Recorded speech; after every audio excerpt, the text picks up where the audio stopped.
The biggest storm of March looks to unfold as we head into Friday, Saturday, and Sunday. So let's break down the details for you to keep you well ahead of the storm. First, we've got a significant shortwave that's actually kind of building down there into Southern California. That is the one that's going to be traversing across the Four Corners region and bring some heavier winds in there into West Texas, but also cause enough forcing, I think, to overcome the capping inversion and set up a significant hail and wind threat across Northeast Texas, areas of southeastern Oklahoma and Arkansas, and then a much more powerful system that will be coming back behind that with a significant dip in the jet stream, bringing some very colder air out west and some intense winds and some mountain snows, but also set up a significant severe weather threat as we head into Friday, heading into Saturday, as well as into Sunday across the eastern seaboard. So here's the hazard map, and we've got a lot of winds. That's one thing about the week ahead. Man, this wind is just going to be cranking. It's already going to get going out there into areas out west, much of California, back into the Four Corners regions. There we've got red flag warnings with extensive fire risk for those areas across New Mexico, good portion of West Texas, and that's only the beginning of what's to come with just very dry vegetation. So as we head into later on this afternoon, I think around 4 o'clock, this is where we stand. We're going to have a surface low that's going to be draped across areas of Oklahoma and North Texas. And then we have that second system that's going to be coming ashore across the western areas of the U.S. That's going to bring some heavier rains, some beneficial rains to areas of California, back into Oregon and Washington, but also some mountain snows. That is only the beginning stages of what's to come, but I do feel there's going to be enough forcing with this capping inversion that's going to be locked over Oklahoma and a good part of Texas and the Northeast Texas there, that should start to overcome and produce some isolated showers and thunderstorms that will likely turn severe and be big time hail producers. So it's going to be taking advantage of this dry line setup. So here's the overall dew points heading into about 4, 5, 6 o'clock this afternoon. You can see the extremely dry air back behind the dry line. We've got humidity levels in the teens. Out ahead of it, you've got that soupy air mass. And I think that's going to be enough forcing to kind of break out some isolated supercells, and whatever that does break out to overcome the cap could quickly turn severe in a big way, especially after that 4 or 5 o'clock time frame.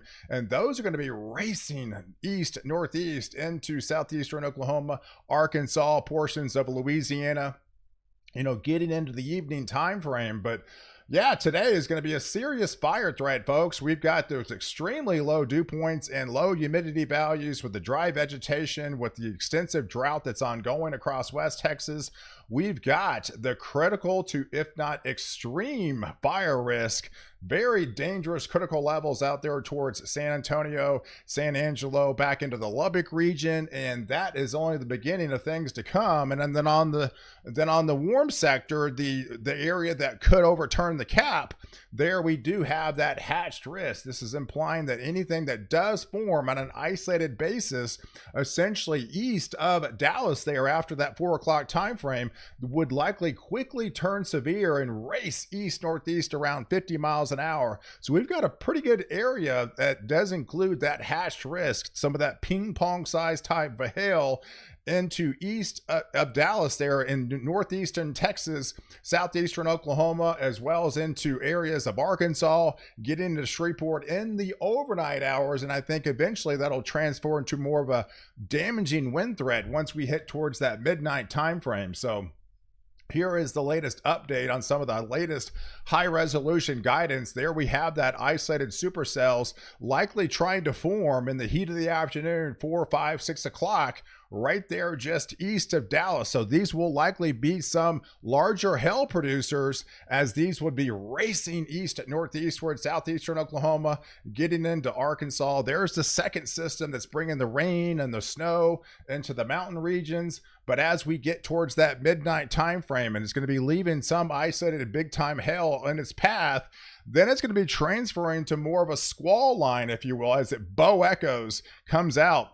These could be some significant winds approaching that 70 mile per hour along the leading edge there into Shreveport, back into Monroe, getting into the Pine Bluff, Arkansas region, as well as into Hot Springs, Arkansas. This is around the midnight time frame, and this will continue to push off into the wee hours of the morning, into the overnight time frame, and then all eyes will be setting the stage for what's to come going into Friday. So heading into Friday, that more significant troughing is going to be starting to dip. And man, when it swings across the middle part of the country, it's going to be a significant change in tapping into some of those warmer anomalies across the middle part of the country, and then very colder air mass on the backside. Still March, we can still get some decent sized cold fronts, but this is typically a setup that spells severe weather when you've got colder conditions out west and very warm soupy air mass out east. That is prime fuel to the fire, especially when we got a negatively tilted trough and just an extreme jet streak that's going to be racing across. The winds are going to be kicking.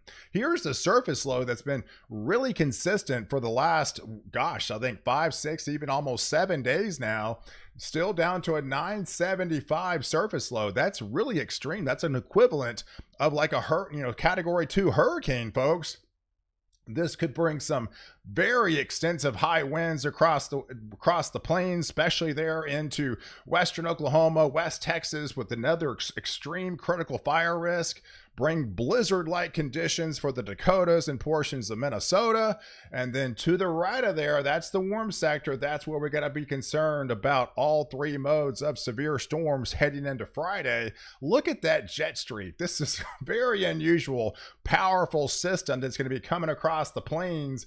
And that is definitely not a good sign as it starts to arc and go more of a negatively tilted trough.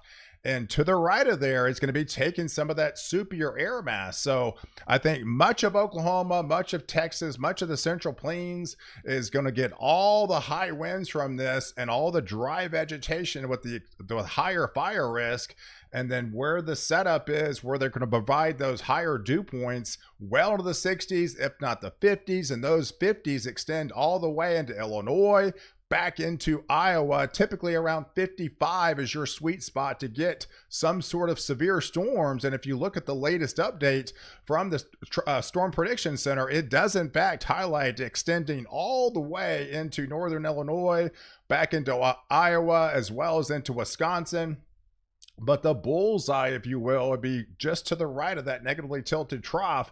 And we do have an extensive area that has that hatched risk. Yes, that could be some 65 mile per hour or greater damaging winds, some of that larger hail, and unfortunately tornadoes, if not some significant tornadoes, even strong tornadoes at EF2 type tornadoes.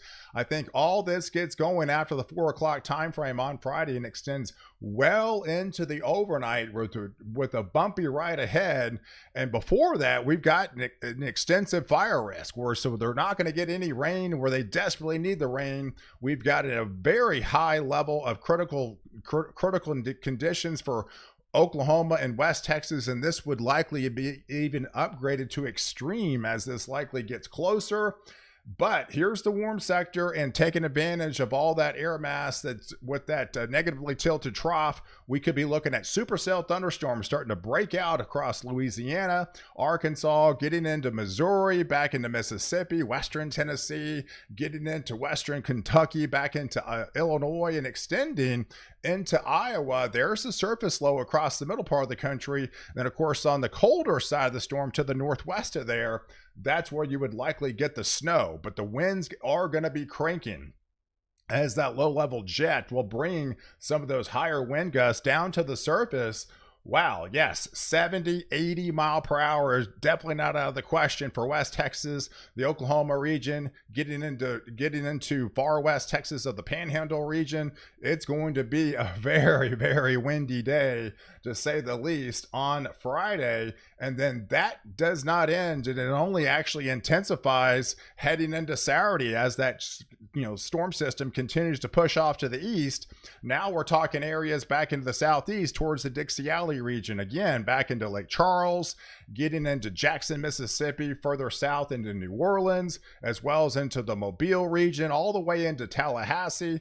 but points northward into Montgomery, especially there in the Birmingham region, back into Atlanta, getting into Huntsville, and then likely extending well north as well as into Knoxville, into Roanoke, and leading all the way into West Virginia during the day on Saturday. So there's the cold side of the storm on the backside. This will likely be blizzard-like conditions with heavy snow in the Dakotas, especially there into Minnesota, as that's the colder side of the storm. The warmer side of the storm will be dealing with a tornado threat, if not significant tornadoes during the day on Saturday. So all points on deck with all high alerts and with all your warning signs ahead, and get in your safe place immediately, because it definitely appears to be a dangerous day ahead. Unfortunately, further south into the southeast, but likely extending into the evening time frame further north into Kentucky as well as into West Virginia, but also heavy rain too. Flash flooding is going to be a huge concern. These areas across Tennessee going into Kentucky, they're just kind of waterlogged. They've had a lot of rain as of late. They've been getting every system one after another, and this is the last thing they need. On top of the severe threat, we could be having a flooding threat as well, with multi-inch rains and flash flooding extending all the way through Kentucky, but even into areas of Ohio. But that doesn't end even on Saturday. That just continues to race across the eastern seaboard on Sunday. So now the threat goes into Florida. They had that tornado the other day back into area outside of Orlando, and then points northward, it could get bumpy again. So as we head into Sunday afternoon, Savannah, Charleston, Columbia, Wilmington, I wouldn't even be surprised it gets updated to an enhanced risk as this gets closer. And of course, this is Sunday and this is Wednesday when I'm doing this video, but this likely extends all the way into Virginia Beach, Baltimore, the DC region, getting into areas of Philadelphia. Can't roll out some severe storms even well north into areas of the Northeast. And then the heavier rain too going into that Sunday afternoon time frame, combined with that severe threat. And like I mentioned, it's probably going to be extended down into Florida, further south into Florida, and then even bumped up, especially along the eastern seaboard of the Carolinas, with that snow starting to wind down across the northern plains. But here's where the snow likely was going to unfold, with that trough coming in out west. We've got heavy snows across the mountain regions, especially around the Intermountain West. Flagstaff takes a pounding with heavier snows across for them. Outside of Santa Fe, the mountains of Colorado would get heavier snows for those ski lovers. And then there's the blizzard-like conditions across the Dakotas into Minnesota, with multi-inch snows and blowing snow out for them. So man, it is a very active time frame, folks. We've got significant weather on the way. So stay with this channel to keep you well ahead of the storm. Please subscribe, and I'll see you tomorrow on the next update.